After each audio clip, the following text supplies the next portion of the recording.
काय आहेत याविषयी केअरचा इथे आमच्याकडे केअरमध्ये कुणीच सेनापती नाही आहे, आम्ही सगळे सैनिक आहोत.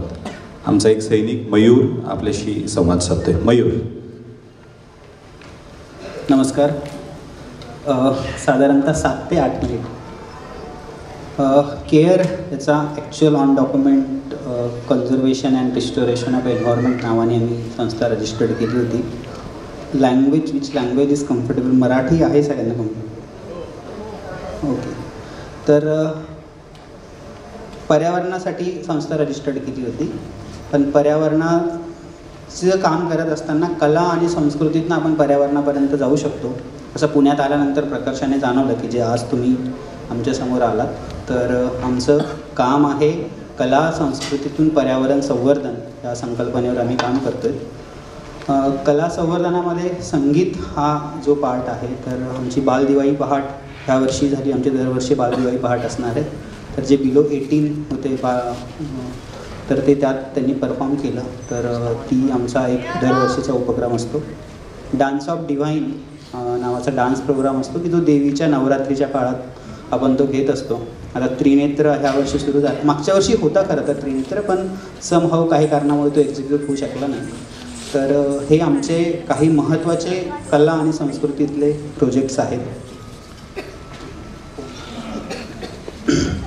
शिक्षणातही आम्ही काम करतो. तुम्ही बघितलं असेल आजूबाजूला की बऱ्याच मुलांना कॉलेज झालेलं असतं तर पण त्यांना जॉब मिळत नाही. आणि कितीतरी उद्योजक कदाचित तुमच्यातही बसलेले असतील. तुमचंही कदाचित मत असेल की आम्हाला खूप सारे लोक पाहिजेत, पण ते स्किल असणारेही लोकच नाही आहेत अवेलेबल, असं त्यांचं म्हणणं आहे. म्हणजे there is one part where people want job and there is another part where industrialist और बिझनेसमॅन ते नीड ह्युमन रिसोर्सेस. पण काय गॅप आहे त्याचा आम्ही विचार केला. मग तेव्हा लक्षात आलं की इंडस्ट्रीला काही गोष्टींची डिमांड आहे. म्हणजे काही पर्टिक्युलर गोष्टी आहेत. अनफॉर्च्युनेटली त्यासाठी आमच्या संस्थेचं बऱ्याचशा जणांशी अजूनही इंटरॅक्शन सुरू आहे की तो ब्रिज काय आहे, की कशामुळे हे होत नाही. तर अनफॉर्च्युनेटली मॅक्युलेनी एज्युकेशन सिस्टीम आणली, होका आणि ओका सिस्टीम आहे, बट ती इंडस्ट्रीला नको आहे. म्हणजे इंडस्ट्रीला प्रॅक्टिकलच पाहिजे सगळं. AI मुळे तर काय धुमाकूळ घातला आहे तो तुम्हाला सगळ्यांना माहितीच असेल. तर तो जो गॅप आहे की जो विद्यार्थी आणि ज्यांना जॉब द्यायचे आहेत किंवा जे उद्योजक आहेत त्याच्यावर आम्ही काम करतो आहे. गोडबोले सर, अच्युत गोडबोले सर आमचे मार्गदर्शक आहेत. ते आम्हाला ह्या गोष्टीत मार्गदर्शन करत असतात. तर कॉलेज टू कॅम्पस नावाने आम्ही तो प्रोजेक्ट करतो. त्यामध्ये आम्ही विद्यार्थ्यांना मार्गदर्शन करतो की तुम्ही काय करायला पाहिजे. बऱ्याच वेळेस असं होतं की आपण पुण्यात शिक्षणासाठी किंवा लेवल वाईज म्हणजे गावातनं शहरातनं मोठ्या शहरात जाताना माहीत नसतं काय करायचं आहे, की माझं 12वी झालं आहे आता मी पुढे काय करू, किंवा मेडिकलला घ्यायचं तर कुठे घेऊ. परदेशात जाऊन मला मेडिकलचं एक एज्युकेशन घ्यायचं आहे पण माहीत नाही काय करायचं मला. तर अशा वेळेस आमच्या NGO तुम्ही प्रत्येक ठिकाणी लेट्स कनेक्ट वाचत असाल तुम्ही, तर आम्ही तो जो ब्रिज आहे एज्युकेशनमधला कॉलेज टू कॅम्पसमध्ये आम्ही त्यात मदत करत असतो की त्यांना विद्यार्थ्यांना आमच्याकडनं जेवढी मदत होईल ते करू. आमचा हात मदतीचा नावाचा एक प्रोजेक्ट आहे. तो कामासंदर्भातला आहे की ज्यांना काम पाहिजे आहे ते तिथे रजिस्टर्ड करू शकतील आणि ज्यांना माणसांची गरज आहे तेही तिथे रजिस्टर्ड करू शकतील. आणि ते आम्ही फ्री ऑफ कॉस्ट, आता सध्या तरी आम्ही काही त्यात सर्व्हिस घेत नाही, म्हणजे त्यात काही चार्ज घेत नाही. तर ज्यांना कोणाला रजिस्टर्ड करायचं असेल तर तुम्ही तिथे करू शकतात आणि जेणेकरून दोन्हींचा जो ब्रिज आहे तर तो कंप्लीट होऊ शकेल. एज्युकेशनमध्ये आमचे 2च छोटे प्रोजेक्ट्स आहेत. एक आहे लायब्ररी की जी आम्ही फ्री ऑफ कॉस्टमध्ये बावधानमध्ये चालवतो. ज्यांनाही कुणाला पुस्तक वाचायचं असेल तर तिथे येऊन ते वाचन करू शकतील. त्यातही कुणाला गायडन्स पाहिजे असेल की काय वाचायचं आहे मी, तर त्यात आम्ही मदत करतो. आणि सेकंड एज्युकेशनमध्ये आमचा पार्ट आहे प्रॅक्टिकल लर्निंग. त्याच्यामध्ये सायन्सचे एक्सपेरिमेंट्स, आता यातली बरीच मुलं शालेय असतील, खूप कमी शाळेमध्ये एक्सपेरिमेंट्स होतं तुम्ही बघितलं असेल की नेमकी लॉ ऑफ ग्रॅव्हिटेशन किंवा हे जे लॉज किंवा जे पण सायन्समध्ये गोष्टी शिकतो त्या काय आहेत त्या बऱ्याच वेळेस कळत नाही. फक्त पुस्तकातनं मेमराईज केलं जातं आणि परीक्षेत जाऊन कॉपी पेस्ट होतं. इथनं कॉपी करायचं, शाळेत जाऊन पेस्ट करायचं, पण त्यात समजत नाही. म्हणजे सेकंड लॉ ऑफ मोशन जो आहे तो मला शाळेत समजलाच नव्हता. मी फक्त पाठ करून केलं होतं, पण जेव्हा त्या आम्ही एक्सपेरिमेंट्समध्ये मला जो समजला हा असा आहे तेव्हा लक्षात आलं की ही सगळ्यांनाच गरज आहे. तर तो एक सेकंड ब्रिज आम्ही प्रयत्न करतो आहे की त्यात students will come and they will do practical learning.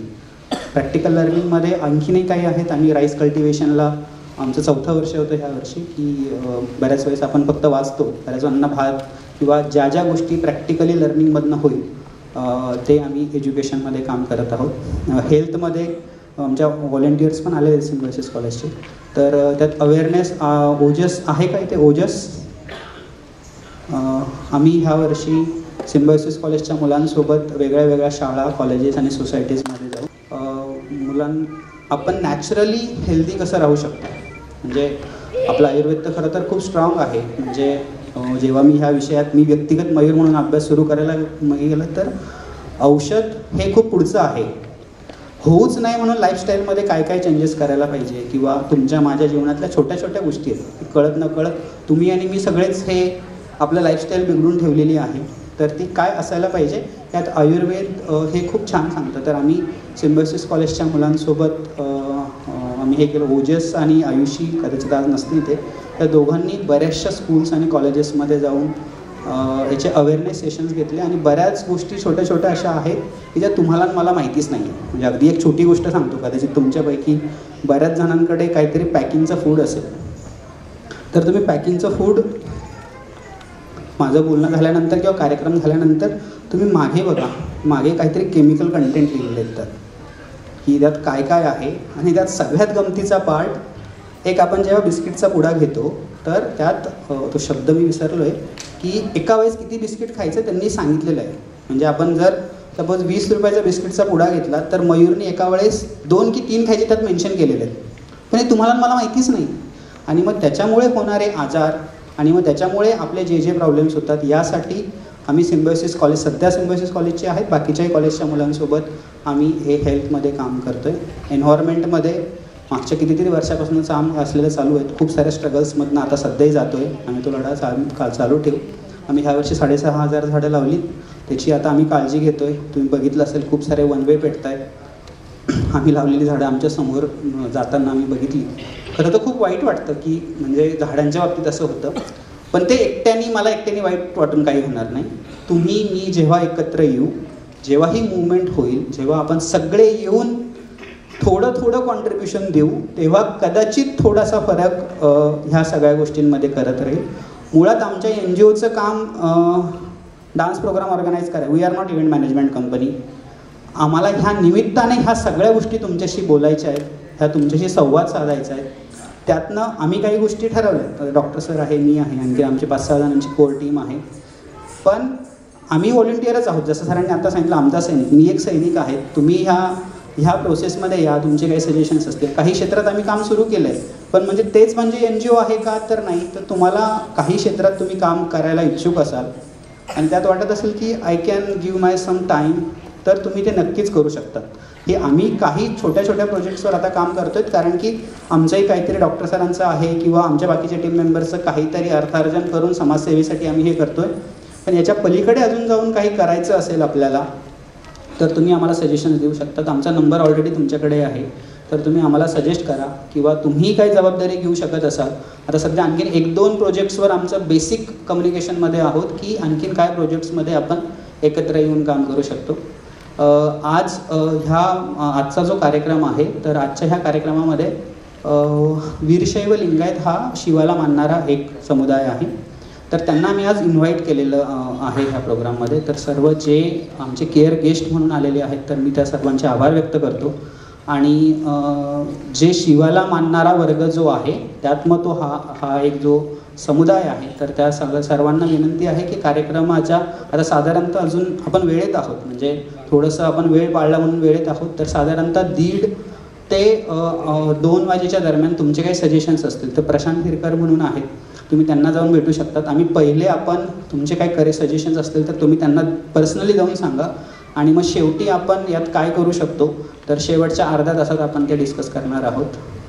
तर माझं मी 7-8 मला वाटतं मिनटं क्रॉस केलेत. तर तुम्ही आलात याबद्दल आभारी. आमचे कल्चरल प्रोग्राम चालू असतात. 30 मार्चला गुढीपाडव्यानिमित्तचा कार्यक्रम जरा अजून डिक्लेअर करण्यासारखा नाही आहे, कारण जरा थोडंसं डायलेमात आहोत. पण 30 मार्चला इथेच ह्याच रंगमंदिरात कार्यक्रम होणार आहे. एक्झॅक्टली कोणता कार्यक्रम आहे आम्ही तुम्हाला एक साधारणतः 3 दिवसात ते अपडेट करू. एप्रिल महिन्यात मुलांसाठी काही कार्यक्रम होणार आहेत. तर 14 एप्रिलला यशवंतराव चव्हाण आणि 30 एप्रिलला परत हेच रंगमंदिर इथे मुलांसाठी काहीतरी कार्यक्रम, फक्त मुलांसाठी, की जे बिलो, कारण की बऱ्याच वेळेस आता काय होतं की स्टेट बोर्डचे पेपर, CBSEचे पेपर, ICSEचे पेपर जमत नाही. तर मग उन्हाळ्याच्या सुट्ट्यांमध्ये काही फक्त लहान मुलांसाठी प्रोग्राम ऑर्गनाईज करायचं आम्ही विचार करतो. त्याच्यामध्ये काही स्पीचेस घ्यायचे की नाही घ्यायचे, एंट्री झाल्या तर कदाचित आपण स्पीचेसही घेऊ शकतो. आम्ही स्पीचेसमध्ये काम करतो, स्पीचेसचे प्रोग्राम्स ऑर्गनाईज करत असतो. तर ते आम्ही तुम्हाला शॉर्टली कळू. तर आमच्याशी कनेक्टेड राहा आणि पुढे काही परफॉर्मन्सेस आहेत आपण ते बघूया. आपण वेळेत लवकर चाललो आहे, त्याच्यामुळे सर्टिफिकेट जे आहेत, अगोदर मी तुम्हाला ऑनलाईन मीटिंगमध्ये सांगितलं होतं की सर्टिफिकेटचं जरा तळ्यात मळ्यात होतं तेव्हा, की वेळ असेल तर स्टेजवर देऊ, नसेल तर नाही, पण आपण वेळेत आहोत. तर जे जे पार्टिसिपंट्स बसलेले आहेत तरी सगळ्यांनी थांबा. साधारणतः अजून एक तासाचा कार्यक्रम आहे. आता वाजले 12:30, साधारणतः 1:30-1:45 पर्यंत आपलं हे झालेलं असेल. सगळ्यांना सर्टिफिकेट जे इथे प्रेझेंट आहे, तर तुम्हाला सर्टिफिकेट आम्ही देऊ आणि आपण तुमचा एक फोटो देऊ. तुम्ही आलात याबद्दल आभारी. थँक्यू.